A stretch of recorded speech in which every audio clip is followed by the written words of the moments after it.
Zoti Ergjinasto, përshëndetje dhe faleminderit që pranuat ftesën për këtë intervistë në MCN TV. Duhet ta nis në fakt me një çështje që ka qenë aktualiteti kësaj jave, që ishte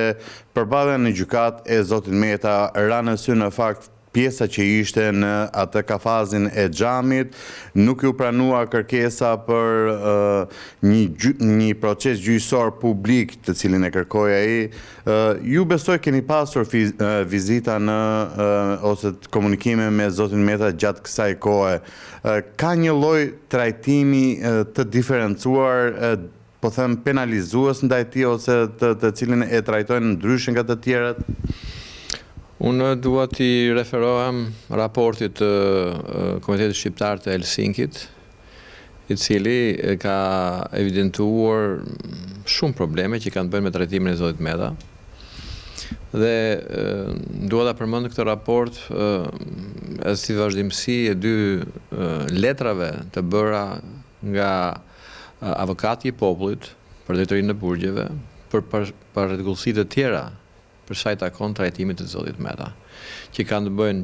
që nga mënyra e trajtimit në aspektin ligjor procedurial, sepse ai në fundit është një personi pa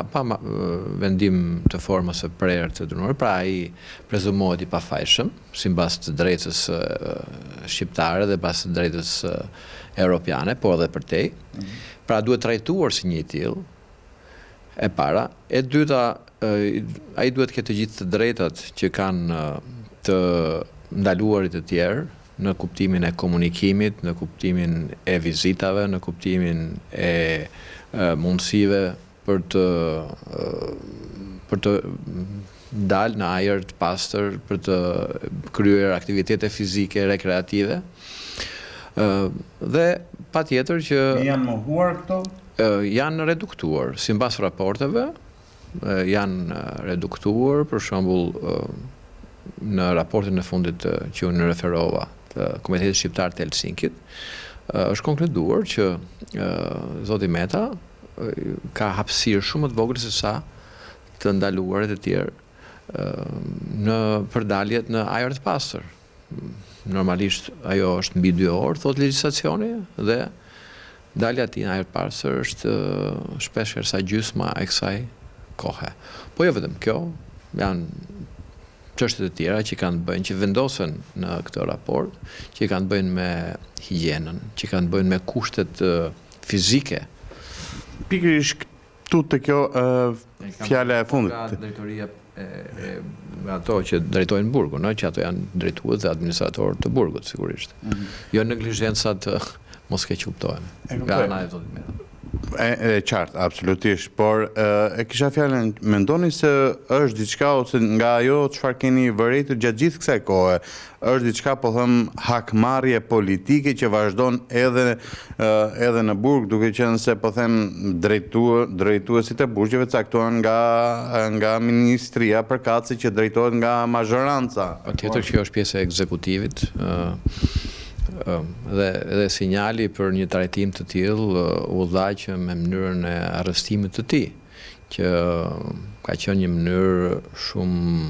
do thoja, e jashtëligjshme mbi të gjitha, por ka qenë edhe një mënyrë jo dinjitoze për të respektuar disa parime themelore të trajtimit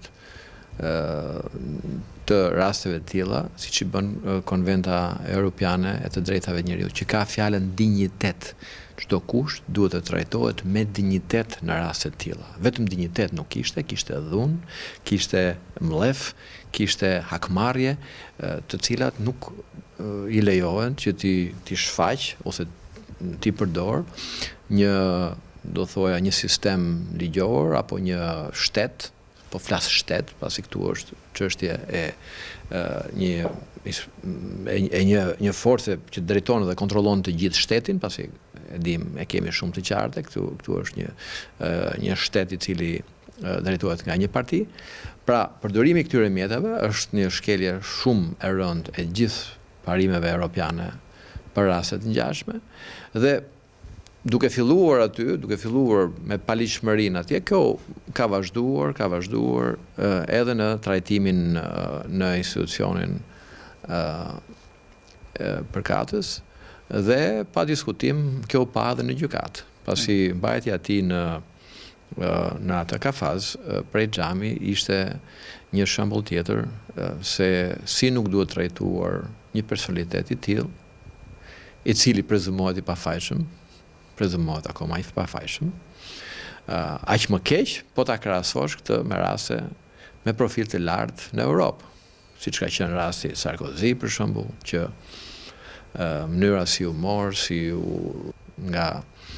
shumë me mënyrë shumë dinjitoze, apo edhe rastet e trajtimit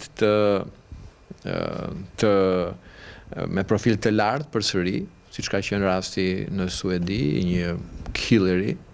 që në këtë rast nuk ka asnjë pikë krahasimi, po pavarësisht se ishte një killer që vra në një ishull, pra që ishte autori evident i një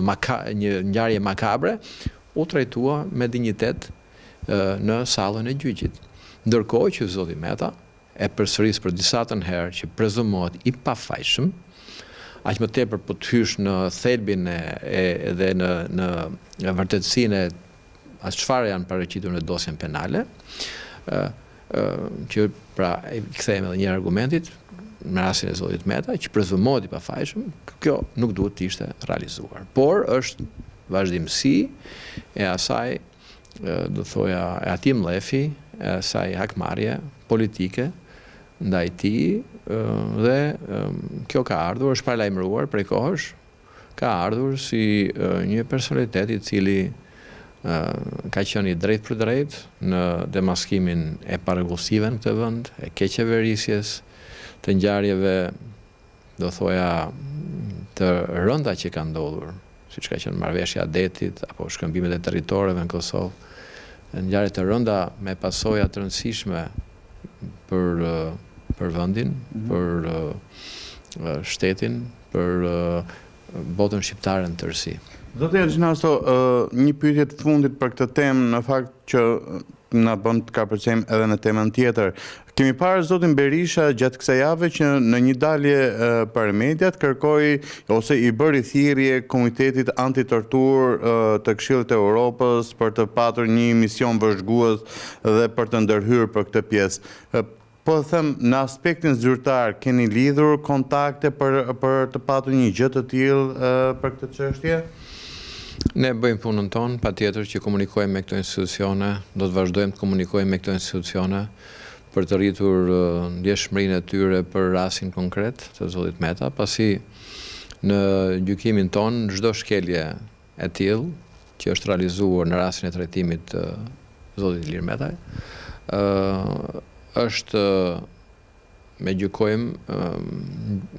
me pasoja të rënda në mënyrën se si duhet trajtohet një individ i tillë. Dhe patjetër që Këshilli i Europës, po dhe institucionet e tjera janë kontaktuar në të kaluar, do të kontaktohen përsëri nga ana jonë për të azhurnuar me këto zhvillime të reja, me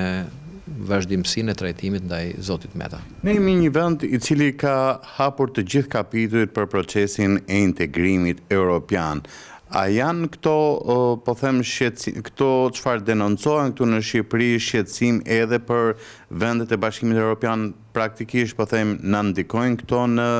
avancimin për mbylljen e kapitujve të BE-s? Patjetër që Bashkimi Evropian, pavarësisht nga vullneti i mirë për të afruar sa më shpejt Shqipërinë, për të anëtarësuar sa më shpejt Shqipërinë, është shumë i vëmendshëm për të parë standardet e zbatimit të ligjeve ose atyre që çka miratohet në këtë vend në kuadër për puthjes së tyre me legjislacionin evropian. Dhe ne kemi vënë re së fundmi që kjo ndjeshmëri është rritur. Kemi parë për ligje të ndryshme ato kanë mbajtur qëndrim, siç mund të qenë ligje edhe për çështjet të infrastrukturës, siç ishte rasti i porteve turistike apo jo. Që thamë, po e shikojmë. Por edhe për rastin e tillë, rastet të tilla të shkeljeve evidente të legjislacionit, pa diskutim, që kjo monitorohet, shikohet, Për një arsye madhore që i shërben patjetër Shqipërisë, sepse Shqipëria nuk mund të shkojë me metoda të tilla të zbatimit të ligjit ose me standarde të tilla të zbatimit të ligjit, por edhe për një arsye tjetër që Bashkimi Evropian nuk do të fusë problematikën e vendeve kandidate brenda, si thuaç, klubit të vet. Pra për shumë arsye, ndjeshmëria europiane është shumë e rritur edhe për rastin konkret.